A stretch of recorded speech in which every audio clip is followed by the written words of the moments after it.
जरा सोच कर देखिए, जिस देश में आप रहते हैं वहाँ की मिट्टी कम से कम उपजाऊ होती जा रही है, जिससे फसल उगाना मुश्किल होता जा रहा है। भारतीय राजधानी में रेतीले तूफान की हालत बनी हुई है और अब इस इलाके के जल्द ही रेगिस्तान बनने की आशंका है। मिट्टी का रेत बनना और मिट्टी का कटाव दोनों ही चिंता के विषय हैं। Soil is the habitat. मिट्टी ही वो जगह है जो अनगिनत जीवों का घर है। उन पनपते जीवों के कारण ही मिट्टी में सब कुछ पैदा होता है।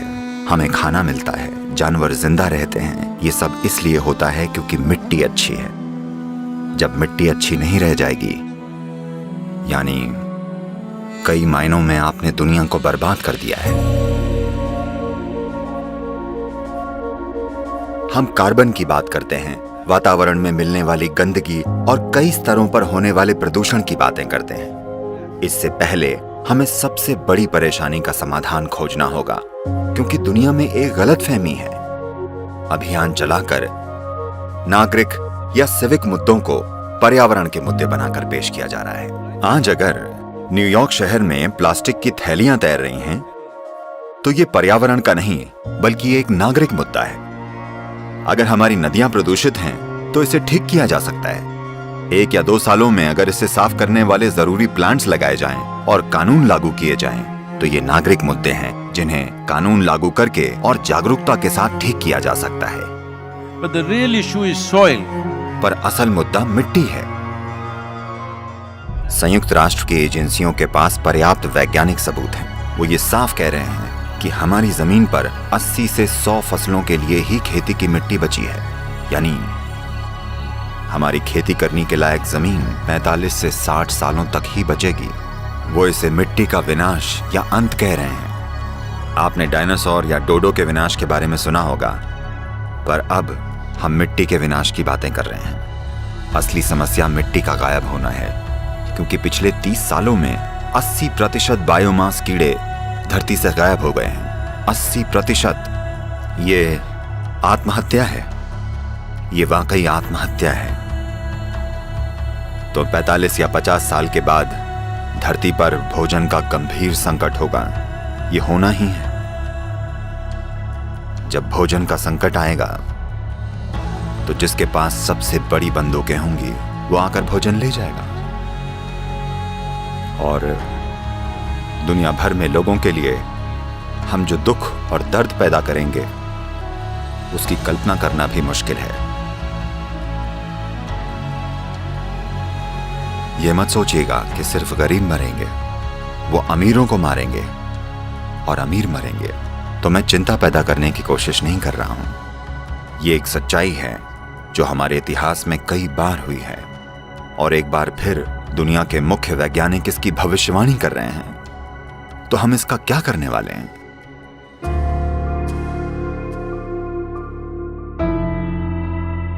मिट्टी क्यों जा रही है, कहां जा रही है? देखिए, अगर आप रेत में कार्बनिक या ऑर्गेनिक सामग्री मिला दें तो मिट्टी बन जाती है, और मिट्टी से अगर कार्बनिक या ऑर्गेनिक सामग्री निकाल लें तो ये रेत बन जाती है। अगर आप वर्षा वन में जाएं, तो मिट्टी में जैविक सामग्री का स्तर 70% से ज्यादा होगा। आमतौर पर खेती की मिट्टी में जैविक सामग्री कम से कम 3 से 6% होनी चाहिए, तभी हम उसे मिट्टी कह सकते हैं। कम से कम 3%।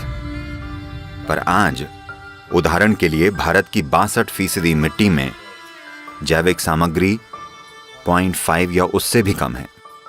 तो वाकई हम रेगिस्तान बनने की कगार पर हैं। ये पूरी दुनिया में हो रहा है, सिर्फ एक देश में नहीं।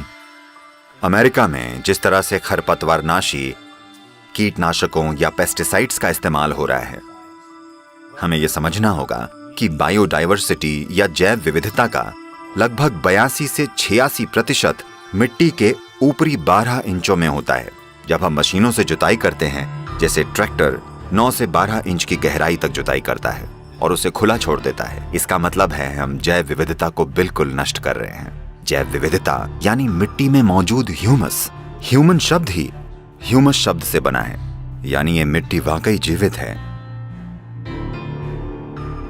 तो ये बहुत बहुत जरूरी है कि मिट्टी पर ध्यान दिया जाए, क्योंकि अगर आप 1/3 से 40% भूमि को पेड़ की छाया में रखते हैं, खासकर उष्णकटिबंधीय या ट्रॉपिकल दुनिया में, तो जलवायु में बदलाव को आसानी से पलटा जा सकता है। जमीन बस इसलिए गर्म होती जा रही है क्योंकि इसे जोता या पक्का कर दिया गया है। जमीन को पेड़ों से ढकना जरूरी है, चाहे जैसी भी प्राकृतिक घास, झाड़ियां, पेड़ जो भी हों, क्योंकि ये सब पर्यावरण की मदद करेंगे। और हमें यह भी समझना चाहिए कि मिट्टी एक बहुत जरूरी कार्बन सिंक है और मिट्टी ही धरती पर सबसे ज्यादा पानी सोखती है। ये मिट्टी ही है जो सारे जीवों का आधार भी है। धरती के चारों ओर औसतन 36 से 39 इंच ऊपर की मिट्टी धरती के 87% जीवों का आधार है। बायोडायवर्सिटी को जिंदा रखना अभी यही वो चीज है जो करना सबसे ज्यादा जरूरी है। अगर हमने अभी शुरू नहीं किया तो ये नहीं हो पाएगा। इसके एक हिस्से के रूप में हम ज्यादा से ज्यादा लोगों को एकजुट करने के लिए कॉन्शियस प्लैनेट नाम का एक अभियान चला रहे हैं। अभी तो ऐसा लगता है जैसे जलवायु परिवर्तन, पर्यावरण और ये सब अमीरों और ऊंचे लोगों का खेल है। नहीं, हमें इसे बदलना होगा। हम जिस खतरे का सामना कर रहे हैं उसके लिए व्यक्तिगत तौर पर हर इंसान को जागरूक होना होगा। पर्यावरण के मुद्दों को चुनावी मुद्दा बनना होगा और राजनीतिक दलों को अपने घोषणा पत्र में पर्यावरण के मुद्दों को महत्व देना होगा। हमें पर्यावरण के मुद्दों के लिए चिंता करने वाली सरकारें चुननी होंगी। ऐसा होना जरूरी है।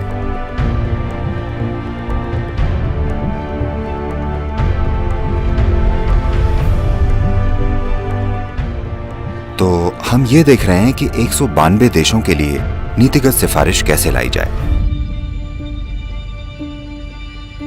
ये रैली 21 मार्च को शुरू होगी, जो लंदन में इक्विनॉक्स यानी दिन और रात के बराबर होने का दिन है। और लंदन से एक अकेली मोटरसाइकिल 30,000 किलोमीटर की सवारी करते हुए 24 देशों से गुजरते हुए कावेरी बेसिन तक पहुंचेगी, जहां हम जमीनी काम कर रहे हैं। ये एक 83,000 वर्ग किलोमीटर बड़ी नदी घाटी है और वहां 52 लाख किसान काम करते हैं। हमारा ये शरीर भी मिट्टी ही है। मिट्टी के समृद्ध और अच्छे हुए बिना ये शरीर और दूसरे जीव अच्छे से नहीं जी सकते। तो बात अगर पर्यावरण की है और जलवायु की है, सबसे जरूरी ये है कि हम कैसे अपनी मिट्टी को मैनेज करें, इसका कायाकल्प कैसे करें।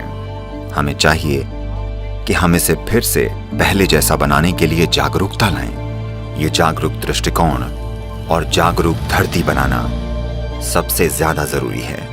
और बहुत बड़े पैमाने पर लोगों को शामिल किए बिना ये एक सच्चाई नहीं बन पाएगा, क्योंकि हम एक लोकतांत्रिक देश हैं। ऐसा सिर्फ तभी होगा जब लोग ये कहेंगे कि यही वो चाहते हैं। तो आइए एक जागरूक धरती बनाएं, आइए इसे कर दिखाएं।